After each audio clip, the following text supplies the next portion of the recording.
আসসালামু আলাইকুম, নতুন ব্লগে সবাইকে স্বাগতম। সবাই কেমন আছো? আলহামদুলিল্লাহ, আমি তো অনেক ভালো আছি। আর আজকে যেটা হয়েছে যে আমার একটু বাসায় যেতে হবে, মানে আমার বাবার বাড়ির এদিকে যেতে হবে।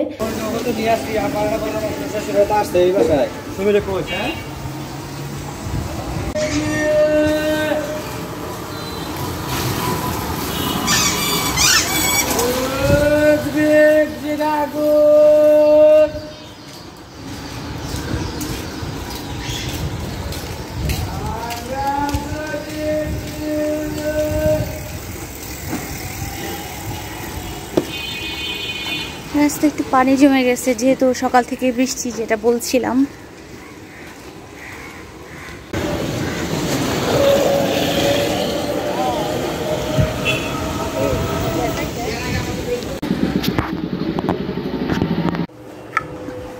বিল্লু দাঁড়াও, বিল্লু দাঁড়াও।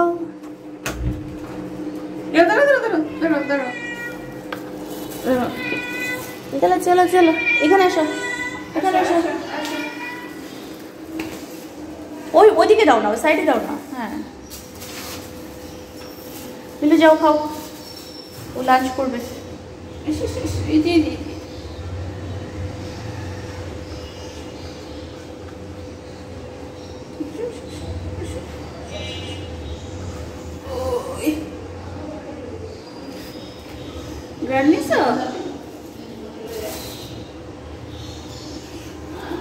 মায়ের বাসায় এসে দেখলাম যে এখানে পরোটা বানানোর আয়োজন হয়েছে।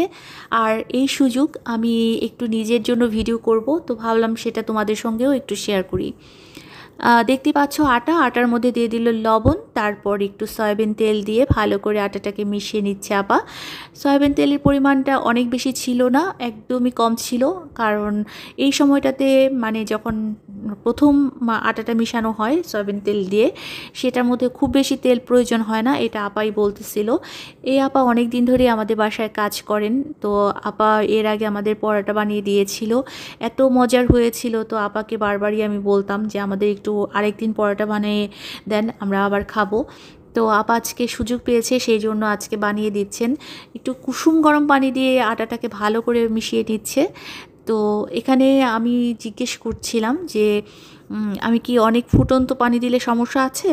তো আপা আমাকে বলতেছিল যে অনেক বেশি ফুটন্ত পানি দেওয়া যাবে না কোনো অবস্থাতেই, কারণ বেশি ফুটন্ত পানি দিলে সেই পরোটাটা মজা হয় না, মানে মচমচে হয় না। তো সেই জন্য পরিমাণটা একটু কমই দিয়েছিল, মানে একেবারে কুসুম গরম পানি ছিল, অনেক বেশি গরম পানি ছিল না। তারপর আটাটাকে ভালো করে মিশিয়ে নিচ্ছিল। আর এই মিশানোটা কিন্তু একটু বেশি সময় মিশাতে হয়, কারণ যত এটা ভালোভাবে মেশানো যাবে তত বেশি পরোটাটা সুন্দর হবে, এটা আপা আমাকে বলতেছিল। তো দেখতেই পাচ্ছ যে এখানে অনেক সুন্দর করে ভালো করে মিশিয়ে নিয়েছে।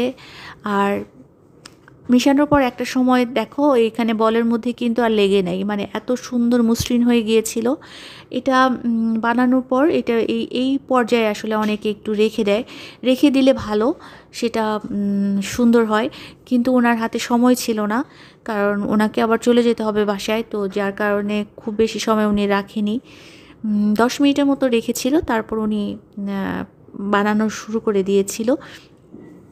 তবে আমাকে বারবারই বলতেছিল যে যত বেশি এই সময় আপনি আটাটাকে এভাবে মিক্সড করতে পারবেন ভালো করে সব কিছুর সাথে, তখন আপনার পরোটাটা অনেক বেশি ভালো হবে। এটা ডিপেন্ড করে আপনার উপর। তো এই জিনিসগুলো আসলে আমার জানা ছিল না, কারণ আমি যেভাবে বানাতাম সেটা একদমই রং একটা ওয়েতে বানাতাম।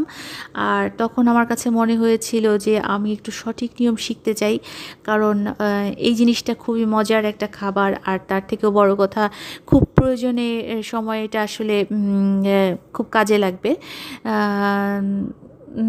দেখতেই পাচ্ছ যে এখানে যেটা করছে সেটা হলো আটাটাকে একটু গোল গোল করে নিচ্ছে। এই শেপটা হচ্ছে নিজের উপর ডিপেন্ড করে যে কে কতটুকু মোটা করে পরোটাটা বানাতে চায়। তো আমাদের বাসায় হচ্ছে অনেক বেশি মোটা পরোটা কেউই খাবে না, কারোরই পছন্দ না। তো সেই জন্য আমরা একটু তুলনামূলকভাবে ছোটোই করছিলাম গোলগুলো। তবে তোমরা চাইলে তোমরা একটু মোটা করে নিতে পারো।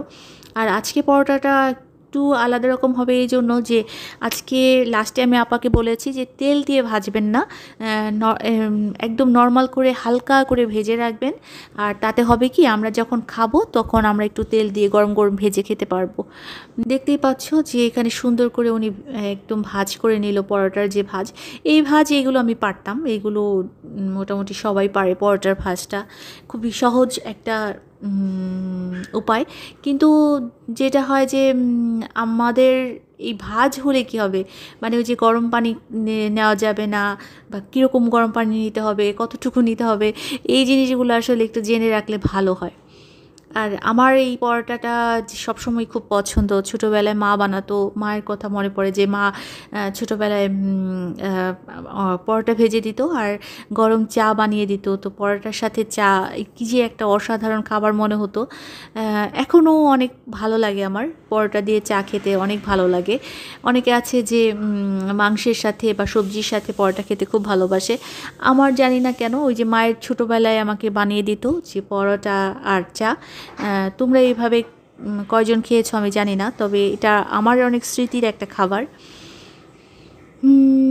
তারপর এই তো আপা পরোটাগুলো একে একে ভাজ করতেছিল এবং বেলতেছিল। আর এই তো দেখতেই পাচ্ছ তাওয়াতে হচ্ছে তেল ছাড়া ভেজে নিচ্ছিল, একদম হালকা করে, একদমই যাতে লেগে না যায় একটার সাথে আরেকটা, এরকম পরিমাণ করে ভাজতেছিল। কারণ যখন আমরা খাবো তো তখন আমরা একটু কড়া করে ভেজে নেব, সেটাই হচ্ছে উদ্দেশ্য ছিল। আর তখন আমরা তেল ব্যবহার করব। দেখতে পাচ্ছ যেখানে মোটামুটি আমাদের অনেকগুলো পরোটা হয়েছিল,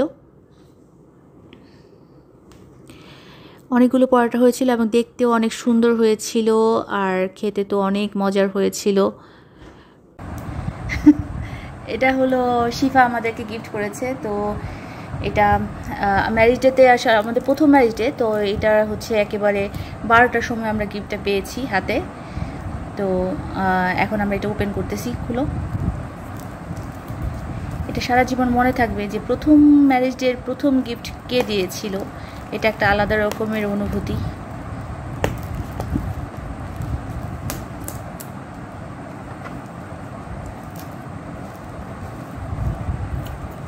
শিবার কাছ থেকে এটা পেয়ে অনেক আনন্দিত হয়েছি।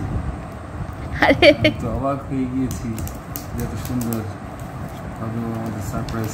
ওর একটা ইয়ে করেছে, দেখো যে কাগজ কেটে লাভ এঁকে দিয়েছে না। এটা তুমি প্রথমে খেয়াল করো না, এটা আমি খেয়াল করছি।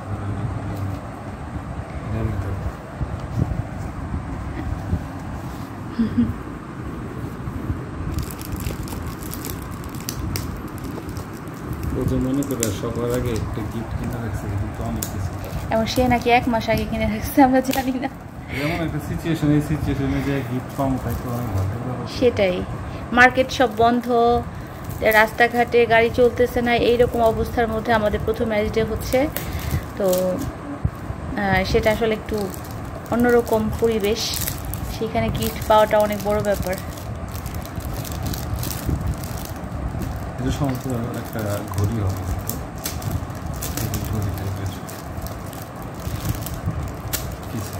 আর ও হচ্ছে গিফটটা 1 মাস আগে কিনে রেখেছে। আজকে ও এমনভাবে দিয়েছে, মানে আমার কাছে একটা ব্যাগ ছিল, কখন সেই ব্যাগের মধ্যে লুকায় রাখছে আমি সেটা জানি না। সেটা অনেক বড় সারপ্রাইজ ছিল, কারণ আমি যখন বাসায় আসছি তখন আমাকে বলতেছিল যে তোমার ওই ব্যাগের ভিতর একটা ছোট্ট গিফট আছে, তোমরা এটা দেখো।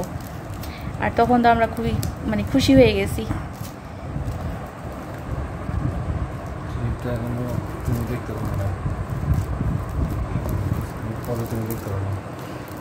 তুমি দেখতে পারছো?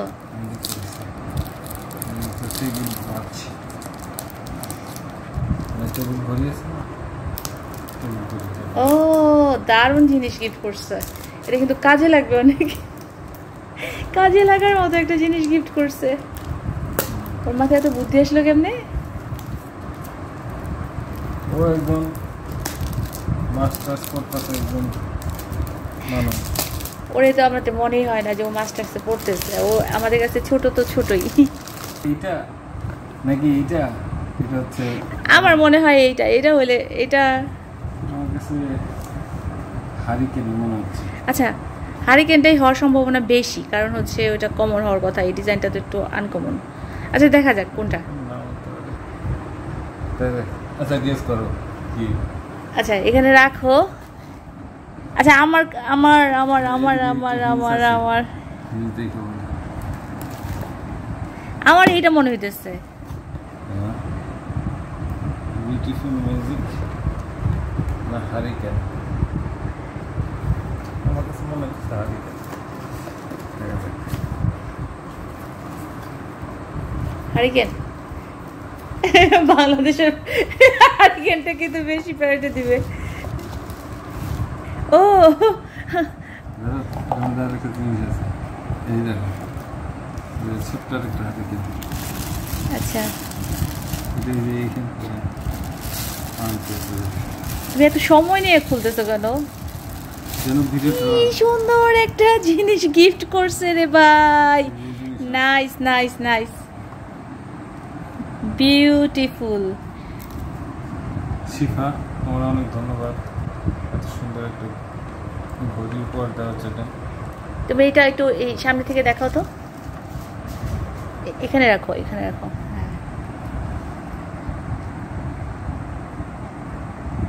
এটা আমরা সারা জীবন ইনশাল্লাহ চেষ্টা করবো এটা স্মৃতি হিসেবে রাখার জন্য, কারণ যেহেতু এটা আমাদের প্রথম ম্যারেজ ডের প্রথম গিফট, তো এটা অবশ্যই এটা আমরা অনেক যত্ন সহকারে ব্যবহার করব আর এটা স্মৃতি হয়ে থাকবে।